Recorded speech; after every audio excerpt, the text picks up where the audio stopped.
দর্শক, খুবই ইন্টারেস্টিং একটা ব্যাপার। হঠাৎ করেই জামাত ইসলাম অত্যন্ত উদার হয়েছে বিএনপির প্রতি।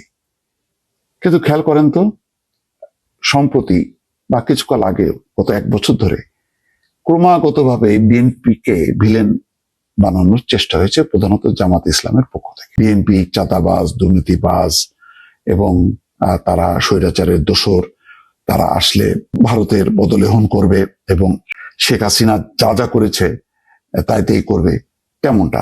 কিন্তু হঠাৎ করে দেখেন ভোলটা পাল্টে গেল। তার একটা বিষয় আমি একটু উল্লেখ করব, কারণ তারেক রহমান আসার পর যে জোয়ার তৈরি হয়েছে, বেগম খালেদা জিয়ার মৃত্যুর মধ্য দিয়ে যে শক্তি অর্জন করেছে, এতে বিএনপির নির্বাচনে কি ফলাফল করবে এটা সম্ভবত জামাত ইসলাম টের পাচ্ছে। তো জামাত ইসলাম তো কৌশলী দল, তারা নানা কৌশলে টিকে থাকার চেষ্টা করেছে। বিগত সময়ে তারা প্রায় 10 বছর আন্ডারগ্রাউন্ডেই চলে গেছে। তারা প্রকাশ্যে ওই ধরনের যেভাবে বিএনপি মুখোমুখি কর্মসূচি দিত আওয়ামী লীগের, তারা সেভাবে দেয়নি। তার মানে সংঘাতটা এড়িয়ে গেছে।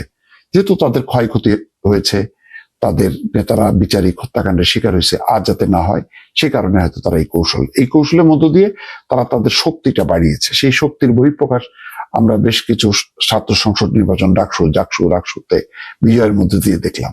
তাতে জামাত মনে করছে তারা হয়তো ক্ষমতায় যেতে পারবে, কিন্তু হঠাৎ করে পরিস্থিতি বদলে গেছে। বদলে যাওয়াতে জামাত হয়তো এখন ভাবছে যে ওই যে জাতীয় সরকারের একটা তারা ধোঁয়া তুলেছে, যে জাতীয় সরকার গঠন করবে, সেই সরকারে কারা থাকবে কি থাকবে এটা বিস্তারিত বলেনি।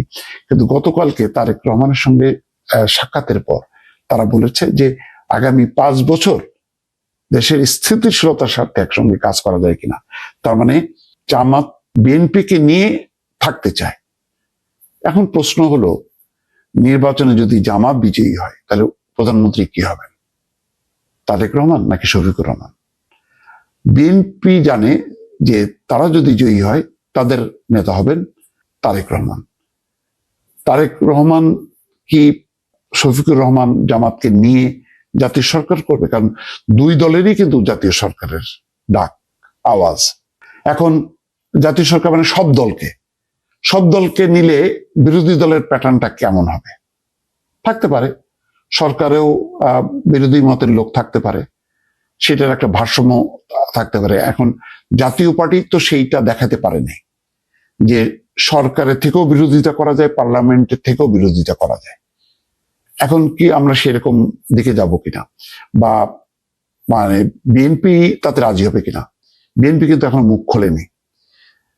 জামাত যেভাবে কালকে আওয়াজ দিয়েছে যে তারা আগামী 5 বছর জাতীয় সরকার অর্থাৎ বিএনপিকে নিয়েই তারা চলতে চায়, বিএনপি কিন্তু কোনো অফিসিয়াল রিয়াকশন দেয়নি। খেয়াল করেন, মানে যেভাবে শফিকুর রহমান বলছেন ঠিক তার তো পাল্টা একটা ব্যাখ্যা দরকার ছিল বিএনপির পক্ষ থেকে, কিন্তু কালকে পর্যন্ত বিএনপি কিন্তু কোনো কথা বলেনি। তারা যে জাতীয় সরকারের কথা বলে বিএনপি, তার ফরম্যাটটা কি? কিন্তু জামাত একটা ফরম্যাট মানে মোটামুটি দাঁড় করালো যে বিএনপিকে নিয়েই তারা আগামী 5 বছর চলতে চায়।